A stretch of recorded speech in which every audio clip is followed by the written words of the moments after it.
With many 4th of July celebrations underway, it is important to remember our pets. While fireworks are definitely fun for us to watch, those loud booming sounds can be terrifying for our furry friends. Joining us now to talk about fireworks and pet safety is Laura Bourbon, director of the Dan Cosgrove Animal Shelter in Brantford. Laura, thank you for being here with us. Thank you for having me. So let's cover the basics. How are fireworks problematic for pets this time of year? Well, dogs can actually hear at such a higher frequency than we can, and they can actually hear sounds 4 times further away than humans. So if you can imagine, that's really frightening to some dogs. We have a lot of recommendations that we make to people to plan for before 4th of July fireworks happen, like going to the vet if you already know your dog has anxiety, to get medications, calming medications that will help them to, relax during it. There's also calming chews like CBD chews that help some dogs too. And what should owners do in the meantime to give their pets sort of a safe place to go or help them cope during fireworks displays? Well, there's a couple of things they can do.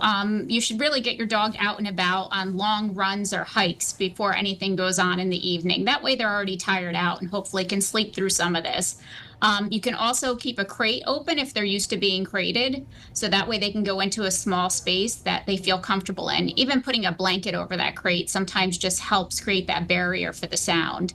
Other things they should keep in mind is making sure they have tags on their animals and microchip information updated, just in case their animals do get out. But other recommendations like closing windows, making sure their doors are shut, curtains closed, even air conditioners on, just to have white noise background for the dogs. What should pet owners not do at this time?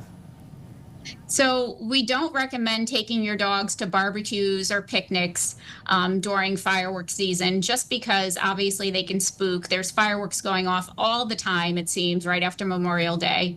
And then also, don't tie your dog out or leave them in a fenced-in area.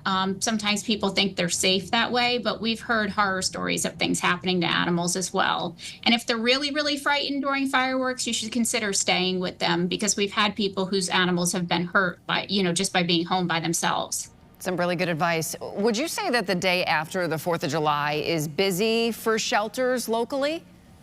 Yeah, all of us in this industry tend to find a lot of roaming animals the next day, and we get a lot of phone calls from people who say, my dog or cat is missing. So we really recommend just keeping in mind that these animals get scared during fireworks season. All right, Laura Bourbon, director of the Dan Cosgrove Animal Shelter in Brantford. Thank you for being here with us.